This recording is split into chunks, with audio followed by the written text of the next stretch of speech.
Hi guys, welcome back. We are here at the AICPA PFP Conference Symposium this year, and I'm here with Seth, and he's going to tell you a little bit more about him. He was a presenter, and I actually was in his session yesterday, and it was amazing. I felt like he was seeing what I'm seeing in my head. So I think I felt the synergy in terms of the way we look at the world, how we look at money, and understanding, that it's not just the mechanics. Yes. Right? So why don't you introduce yourself? Yeah. Sure. I'm Seth Streeter, co-founder of Mission Wealth. And we talked yesterday about how wealth is a lot more than the balance sheet. And we looked at our wealth and our life across 12 dimensions, everything from our relationships to our physical health, to the sense of impact we may be having, to the quality of our friendships, quality of our family relationships. So we talked about wealth in this holistic sense. And ultimately, I find that's like what matters a lot more. Yep. Because we could be chasing money, but we might not be finding happiness. Right. And so how can we kind of live with alignment to our values to do what actually is what we're meant to do in the world and have a quality life along the way? That's actually, I was filming with Matt and Matt Kitts, and we were talking about that. Is like, people chase retirement, yeah. Right? And when you're chasing retirement, you're waiting to do all these things in your life. And if you're doing something and you're following your purpose and your passion, because people ask me, are you, what age do you want to retire? And I'm like, I never want to retire, because I want to enjoy what I'm doing, and I'm working my passion. So I'm going to work towards my passion. That's great. And that's one of the things that people are missing, because they're always chasing retirement. Yeah. And what are your thoughts on that? Well, I think it's beyond chasing retirement, it's chasing success. And many of us have been given a success script in our life, largely by family, that this is the way you will be successful. You work hard, you put your head down, you grind, and then you achieve and you get promotions, and maybe you make money and you rinse and repeat and you do more and more of that. And then one day, maybe it's retirement, or you'll have enough things that you'll think you're enough. Right. And what happens is I work with thousands of leaders across the world, helping them find their purpose after they've been chasing that first mountain of success. Right. And many of them really wish that they would have pivoted earlier in life. So if your community is younger people, I would encourage you to really think about what are your unique gifts that you want to bring into the world. Your skills, your passions, what you think the world needs most, and your innate gifts. That's your inspired life purpose. So how can you bring all of you into the world and do something that really lights you up, that will also light other people up? And that will be a way that you can have a sustained career doing what you love while also making a difference. And make money. And make some money. Exactly. Let's not forget, money is important. We're not trying to ignore money. Yeah, we're not trying to ignore it. It's just not the only thing. It's not the only thing. And I think the world is very focused on that alone. And when you get focused on that alone, you do get burned out, right? And you really don't understand your purpose. And then I have a saying that says gratitude makes everything enough. People think I'm settling when I say that, right? But I'm really not settling, because if I'm grateful for where I'm at right now, that doesn't mean I don't have any ambition to where I want to be, but you have to be grateful for each stage. Appreciate what you have while you have it. Yeah, for sure. What are some of other advice you might give someone that's starting out in their career, or like trying to build a family, and all the different noises in the world that they're listening to? How do we clear that as wealth, people? Wealth advisors? Yes, yeah. Well, I think it's important to realize that we have a lot of forms of capital. So financial capital is what people always think about. And maybe when you're younger, you're like, oh, I don't have the 401k balance I want, or the car, or the home. I have credit card debt, school debt. How do I think of myself as being wealthy when I don't have the material goods in my life? Right. But maybe you have amazing artistic capital. Maybe you're a creative. Maybe you have incredible connections, social capital. Yeah. Maybe you've done a lot of good things for others, volunteering or church or other things. You have goodwill capital.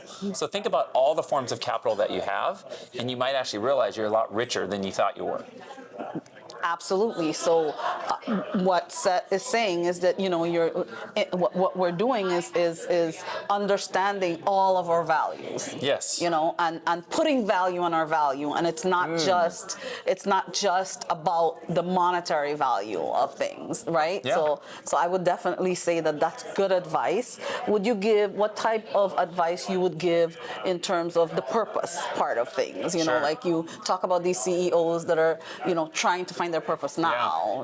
So what advice would you give to someone that's in their 20s and 30s? Sure. Yeah. Well, I think a lot of people think purpose is a noun. It's a thing. You find your purpose. But purpose can actually be a verb. If you do what you love, that's going to help you find your purpose. A lot of people think purpose has to be a big thing, like a capital P purpose. I need to find my big thing I'm going to do. Right. But maybe your purpose has a bunch of small P's. So Little maybe pieces. you love to volunteer and you like to do music and you like to dance and you have your career and you like to do this. So you might have a bunch of small P's. And so what I always say is follow the breadcrumbs of curiosity. That'll take you towards your purpose. Right. Listen to your mind and listen to your heart. A quote I love is, the furthest distance many people travel in their lifetimes are the 13 inches from their head to their heart. So you're young. You have a chance to not wait a lifetime. Do it now. Listen to your heart, connect to your values, and you'll find your purpose there.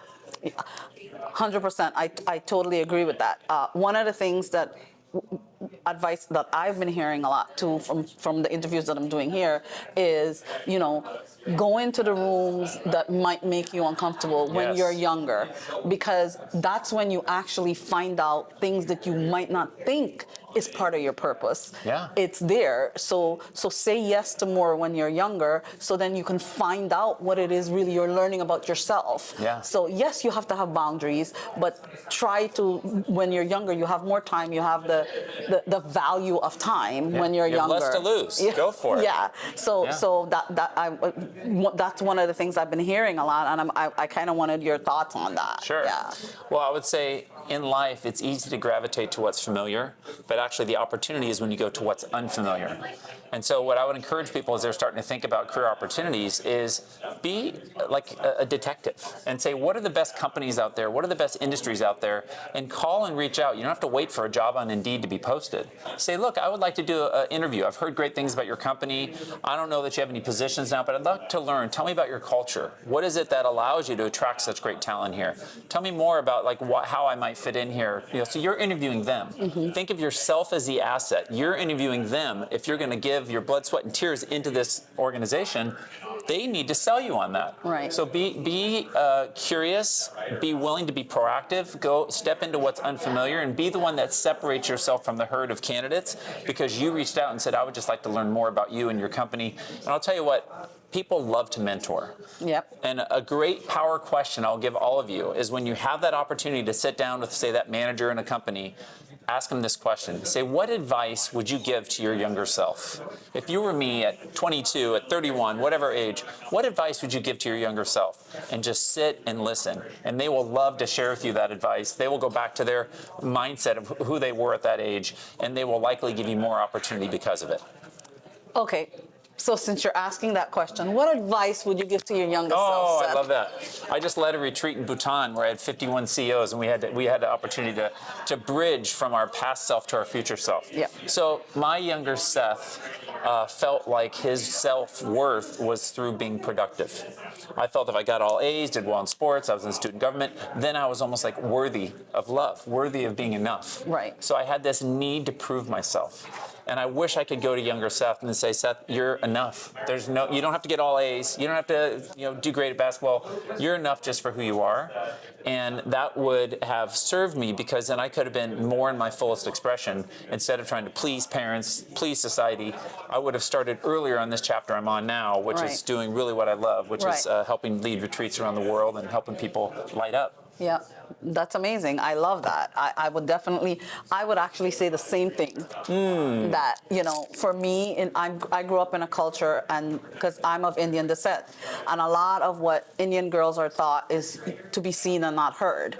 Yeah. And a lot of our culture is about people pleasing and making sure, what will this person say and what will that person say? And yes, you have to be perfect. And my dad was a real stickler, and like I would get a 98 on a test, and he'd say, what happened to the other 2 points? Exactly. Same. Same. So I was really disappointed in myself for not making, so that overachieving perfection thing that I'm always striving for, that really, really made me feel bad about myself. Like, like I was not enough. And this part of my life is very different, is accepting me for who I am and just keep growing with that. And it's just exploding when just accepting me for who I am. It's working it. So I mean, wonderful. Yeah, because like even for my dresses or whatever I wear, and people will ask me questions. I'm like, I'm just being comfortable, you. Yeah. being me, and it mightn't be too much. It might be too much light for you. Well, put your sunglasses on. Because I'm gonna shine, girl. Yeah, that's it. Put your sunglasses on because this is me. This is what I'm comfortable in, Yeah. and that's what I'm gonna do. And it might not fit in anybody's world. Actually, I don't fit in a lot of people's world, but I also fit in my own world. And that's what matters the most. Yeah. I would encourage people to think about their inner voice, because a lot of times we speak to ourselves very differently than we'd speak to a best friend. Yep. When we have a best friend who messes up on something, like, you got this, girl, like, pick yourself up, you're amazing, don't worry about it. But when we mess up, we're like, oh, how could I be so dumb? Why did I do that? Yeah. Right? Yeah. So talk to yourself like your best friend, and get that inner script, that inner voice working in your favor, so you can live a life by design and be the best version of yourself in the world. The best version of you in the world is being the fullest expression of you in the world. That's what matters most. And perfection is nowhere in that. Like, Not at all. there's nowhere where you're telling yourself you're great at everything. Yeah. You're great at what you need to be and who you already are. Just show up. You don't need to be perfect. You just need to be the best part of you. Just be you. Yeah, Yeah. and I'm always telling my kids, because they think I'm a little slave driver a little bit, and I'm always telling them, I don't want you to be the best. I want you to be your best self, and that's what That's all that matters. and that is hard for people to find too, because Yeah. a lot of us don't know what our best self is. Yeah. So we do have to push ourselves a little Yeah. harder to figure that part out. Exactly.